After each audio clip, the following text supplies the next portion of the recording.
Islamic bank, সব ইসলাম নাম দেয়, ইসলামিক সুইট, ওটাও আবার ওই সুইটটার দোকানের মিষ্টি কিনা খেতে পারবো কিনা সেটা আবার জানা না। আমি একটা ইসলামিক ব্যাংক এর ডাইরেক্টর, এখন জামাতে ইসলাম করে, এক করতো না। তাকে একদিন একটা চাকরির জন্য বললাম যে তোমার ব্যাংকে একটা চাকরি দাও। বলে দাদার নামটা পাঠিয়ে দেন। নামটা পাঠিয়ে দিয়ে বলতে, দাদা সরি ও তো হিন্দু, এই চাকরি তো আমি দিতে পারবো না। মাননীয় স্পিকার, ব্যাংকের নামের আগে যদি ইসলাম থাকে, সেখানে যদি মুসলিম ছাড়া অন্য ধর্মের লোক বাংলাদেশের চাকরি করতে না পারে, এটা যদি কোনো আইন হয়, তাহলে সেই আমি বলতে পারে আমি হিন্দু মানুষ, আমি মসজিদে যাইতে পারবো না বা মাদ্রাসায় যাইতে পারবো না, যা উচিত হবে না আমার, ঠিক আছে। কিন্তু এটা তো ব্যাংক তো কোনো মসজিদ বা মাদ্রাসা না। এটা কি বৈষম্য না ইনজাস্টিস?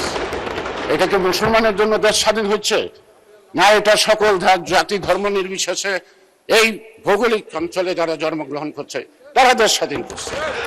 আমি মাননীয় স্পিকার আপনার মাধ্যমে এটার ব্যাখ্যা আমি চাইব, যেহেতু জানি না। মাননীয় স্পিকার, আপনিও শুনছেন, আমরাও শুনি একটা গান যে আকাশকে এত সুন্দর লাগতো যদি কিছু কিছু মেঘ নাই থাকতো। এই বাজেট আলোচনায় যদি কিছু সমালোচনা নাই থাকে, তাহলে বাজেটের যে গুরুত্ব আছে এটি বা মানুষ বুঝবে কি? দুর্নীতিকে নো করলে চলবে না। দুর্নীতিকে আমরা বলছি 0%।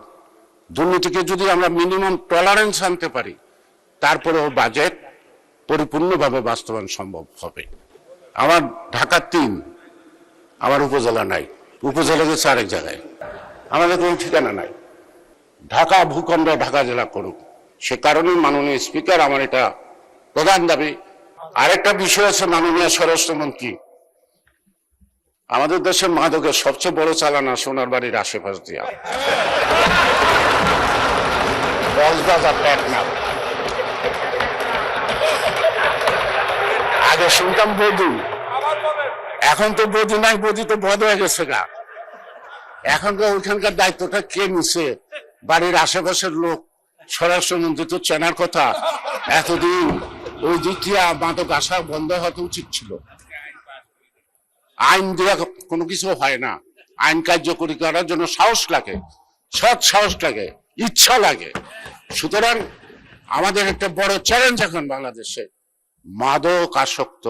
দেশ স্বাধীন করতে যখন বিরোধিতার মধ্যে পড়ছিলাম, আপনিও পড়ছিলেন, সকল বিরোধিতাকে কাটিয়ে যখন দেশটা স্বাধীন করতে পারছি, আজকে বহুদিন পরে এই অর্জিত গণতান্ত্রিক সরকার এবং গণতান্ত্রিক এই পার্লামেন্ট আমার মনে হয় সকল বাধা বিপত্তিকে অতিক্রম করে মোকাবেলা করে আমরা আমাদের লক্ষ্যে পৌঁছতে সক্ষম।